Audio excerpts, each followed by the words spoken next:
Bonjour à tous et content de vous retrouver pour cette vidéo en ce dimanche matin. Alors aujourd'hui je dois aller retirer de l'argent, donc je vais vous parler un petit peu de l'ouverture des comptes ici au Sénégal, quelles sont les conditions, comment ça se passe, tout ça comme toujours dans un format d'une dizaine de minutes.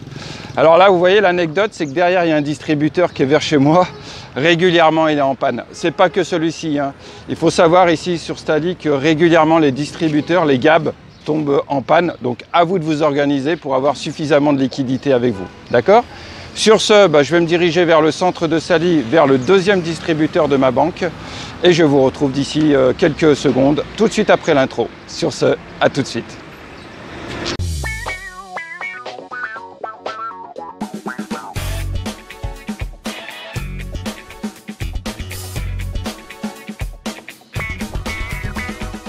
Voilà, donc je continue toujours le périple. Alors je me mets en plein soleil parce que des fois j'ai tendance à me filmer en contre-jour. Donc on me dit ouais Franz, on ne voit plus dans les images.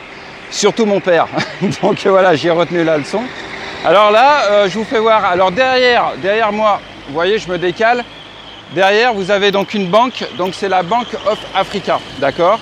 Et juste derrière, vous avez la CBAO. Donc voilà, la CBAO, hein, d'accord. Voilà, donc sur Stali, en fait, vous avez 4-5 banques différentes. La CBAO, la Bank of Africa. On va continuer un peu plus loin. Il y a une autre banque que je n'ai pas le nom en tête. Et ensuite, on finira par les deux banques traditionnelles de Stali, c'est-à-dire la B6, une filiale de la BNP, et la SGBS, une filiale de la Société Générale, qui d'ailleurs est ma banque. D'accord? Allez, on continue le périple. À tout de suite. J'ai bientôt fini mon périple, donc j'arrive bientôt vers la SGBS. Donc là, on a la troisième banque, la NSIA, et derrière, on a la quatrième banque, la B6. Donc voilà, vous voyez, donc on a 4-5 banques différentes sur Stali. Voilà, ce qui est plutôt une bonne chose, d'accord. Alors celle-ci, je la connais moins, puisqu'elle s'est ouverte ici à Stali récemment. Avant, il y avait une autre antenne, un autre nom, mais je n'ai plus le nom en tête, hein, d'accord.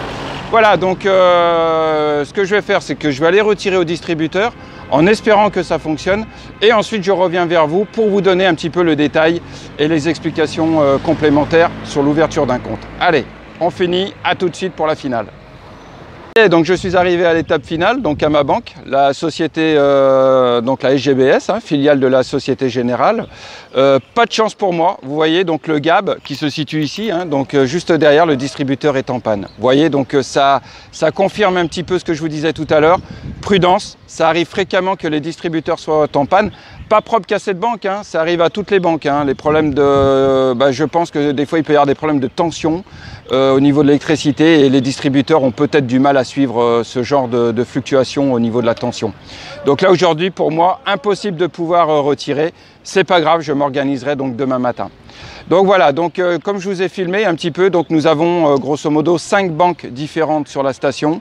Je n'ai pas parlé de la Poste aussi, il faut savoir que la Poste sénégalaise propose des comptes. Hein. Mais là, je vous invite, si ça vous intéresse, à vous mettre en liaison avec la Poste pour connaître un petit peu les formalités. Alors, ce que je voudrais vous dire par expérience, alors là, on se trouve place des Bougainvilliers, d'ailleurs, une petite parenthèse. Place des Bougainvilliers, donc c'est un petit peu la place centrale avant le rond-point de Stali. Hein. Dernièrement, vous avez le Terrou Stali, donc le casino de jeu de Stali. On y mange d'ailleurs très bien. Hein. J'ai été dernièrement invité par une cliente, Alima, d'ailleurs je la remercie. Hein. Elle m'avait convié à aller manger donc, au casino, dans le restaurant du casino, et franchement c'est excellent. Et d'ailleurs je tire mon chapeau pour le professionnalisme de l'équipe encadrante ainsi que des serveurs du casino. D'accord? Voilà, donc j'aime bien cette place. Vous avez 2-3 petits bars qui sont sympas chez Marie. Vous avez aussi derrière, c'est fermé, l'agence de voyage où travaille Gabriel, d'ailleurs c'est un ami à moi. Voilà, donc si un jour vous avez besoin de renseignements pour des billets d'avion ou pour des réservations, n'hésitez pas à aller dans l'agence et à interpeller entre guillemets Gabriel de ma part. D'accord? Alors je reviens donc aux banques. Donc je vous disais, donc l'ouverture d'un compte ici au Sénégal, ça s'adresse aux résidents. C'est-à-dire que si vous n'êtes pas résident au Sénégal, il vous sera, je dirais, impossible d'ouvrir un compte. Et je ne pense pas m'aventurer en vous disant ceci, hein. Je vous mettrai le lien des différentes banques dans le descriptif de la vidéo, mais il est clair et il est évident que maintenant pour l'ouverture d'un compte, votre domicile doit être forcément ici au Sénégal. Donc on vous demandera un certificat de résidence qui s'obtient soit auprès de la mairie ou soit de la communauté rurale de votre lieu d'habitation, d'accord? Ou éventuellement ça se fait encore du chef du quartier, hein. Voilà, ça fonctionne comme ça, d'accord? Alors il faut savoir que les frais d'entretien d'un compte ici au Sénégal sont quand même plus élevés que dans un compte classique en France ou en Europe, hein. Il faut compter entre, je dirais en moyenne, hein, je pense que c'est entre 2 3 000 voire 4 000 francs CFA par mois, ça représente du 6 €. Et vous avez en contrepartie un compte courant, bien entendu, mais n'est pas inclus dedans la délivrance du chéquier ni la cotisation de la carte bleue. Donc c'est vrai que les frais d'entretien d'un compte sont quand même un peu plus élevés qu'en Europe. Il faut savoir aussi que, je dirais, ce que les banques vous proposent, hein, c'est la formule classique. Un compte courant, un chéquier, une carte bleue internationale. Voilà grosso modo ce que vous proposent un peu les banques. Alors vous allez me dire, Franz, toi qui es un peu adepte de la simplification et du minimaliste, comment tu fonctionnes? Alors je vais vous le dire, moi je vais vous donner ma recette, mais attention, elle ne s'applique qu'à moi. Et il est clair que pour une entreprise, pour une structure, cela ne peut pas s'appliquer, d'accord? Moi, vous connaissez un petit peu ma méthode de travail, hein. Je travaille à titre individuel, seul. Je n'ai pas de secrétaire, je n'ai pas de collaborateur ou de collaboratrice. Voilà, je travaille en mon nom propre, hein. Donc voilà, déjà ça singularise un petit peu ma position. Et donc moi je fonctionne un petit peu, j'appellerais ça à la sénégalaise. C'est-à-dire, comment ça se passe? Ben, en fait, j'ai un livret d'épargne ici, donc à la SGBS, hein. Donc j'ai un livret d'épargne ici, rémunéré donc à hauteur de 3,5%. Vous voyez que les taux de rémunération des comptes épargne sont beaucoup plus élevés qu'en France, hein. En France, je rappelle que le livret d'épargne, il est à, je crois, 0,80, quelque chose comme ça, hein, brut, enfin je ne sais plus trop. Ici, on est à 3,5%. Donc j'ai un livret d'épargne rémunéré à 3,5% sur un montant maxi de 10 millions, c'est-à-dire l'équivalent de 15 000 €. D'accord? À côté de ça, en parallèle de mon compte, j'ai une carte de retrait, que je ne me fasse pas écraser. Bonjour messieurs, dames. Que je ne me fasse pas écraser par les véhicules. En parallèle donc de mon... Il marche pas le distributeur. Je suis en train de faire une vidéo pour expliquer justement. Voilà, donc en parallèle de mon compte, j'ai une carte de retrait sénégalaise dont la cotisation s'élève à 8 000 francs CFA de manière annuelle, c'est-à-dire un peu plus de 10 €. D'accord? Vous voyez, donc j'ai réduit au maximum les frais de fonctionnement. Un compte épargne rémunéré à 3,5%, une carte de retrait qui me revient à, je dirais, aller à 12 € de cotisation annuelle. Voilà un petit peu. D'ailleurs, je vais vous faire voir un petit peu la carte, comment elle se présente, puisque je ne vous cache rien, hein, comme toujours, hein, j'essaye d'être le plus transparent possible, à condition que je vous la retrouve. Donc voilà, c'est une formule qui me correspond. Je vois que beaucoup de Sénégalais fonctionnent de cette manière-là également. Voilà. Maintenant, moi, pour mes activités, étant donné que c'est une micro-entreprise, une micro-structure, je n'ai pas besoin d'avoir un compte courant classique, d'un chéquier encore moins. Alors les chéquiers, c'est pas trop mon truc, hein, je vous expliquerai pourquoi. Voilà. Alors attendez quand même que je cache quand même quelques séries de numéros, bien que ça ne soit pas exploitable parce que c'est simplement une carte de retrait. Mais voilà, vous voyez, ça se présente comme ça. Voilà. Voilà, donc c'est vraiment la carte basique qui me permet de retirer uniquement dans les distributeurs donc, de la SGBS et un montant maximum journalier de 200 000 francs CFA. Je ne peux pas retirer plus de 200 000 francs par tranche de 24 heures. D'accord? 200 000 francs, ça fait du, si je ne me trompe pas, du 300 €, quelque chose comme ça. D'accord? Voilà, donc moi, ce que je vous encourage à faire, c'est que si vous souhaitez ouvrir un compte, faites le comparatif des prix, surtout si vous cherchez à avoir un compte classique, courant, avec le chéquier et la carte bleue. Faites un petit peu le comparatif des structures, etc.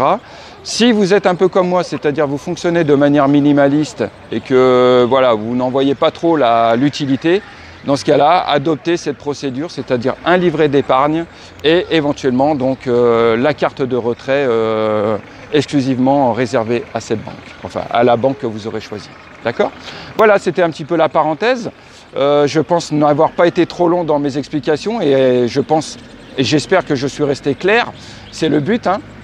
Donc quoi qu'il en soit, en tout cas, voilà, donc prochaine vidéo dans la semaine. Alors oui, je voulais dire 2-3 choses. Déjà, je suis content des retours sur la vidéo précédente, puisque j'abordais un petit peu le sujet délicat des élections. J'ai vu que la grosse majorité des abonnés a parfaitement compris mon raisonnement. J'ai dû me montrer un peu plus explicite avec certains, c'est-à-dire qu'ils ne comprenaient pas ma position. J'ai dû leur rappeler que je suis un étranger, que je ne peux pas prendre parti pour tel candidat ou un tel, que je me dois et je m'impose une impartialité vis-à-vis des candidats. Voilà, donc ça je l'ai rappelé pour que les gens le sachent et que ça soit parfaitement compris par tout le monde. D'accord? Ça c'est le premier point. Deuxième point, oui, il y en a un d'ailleurs qui m'a beaucoup amusé, qui me parlait de ma barbe, voilà, qu'elle n'était pas taillée. C'est vrai que je la laisse un petit peu pousser.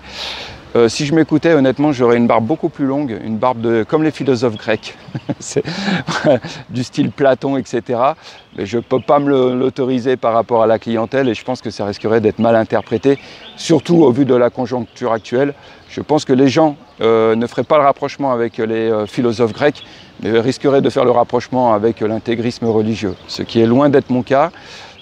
Si je porte la barbe, c'est pour 2 raisons. La première, c'est que mon père la porte et la portait quand j'étais enfant. Donc c'est une tradition que j'essaye de perdurer. Et je me sens bien avec. Donc voilà, ça c'est le premier point. Mon père qui est artiste peintre, hein. D'ailleurs je le salue puisqu'il regarde toutes mes vidéos. Et la deuxième chose, c'est qu'ici je m'aperçois que très peu d'Européens portent la barbe. Donc ça me permet, ça conforte ma singularité. Voilà. Je suis plus facilement reconnaissable.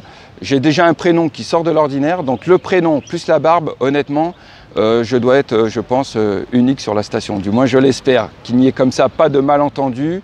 Ou surtout, voilà, des fois ça peut arriver, c'est-à-dire que je puisse être confondu avec une autre personne. Voilà.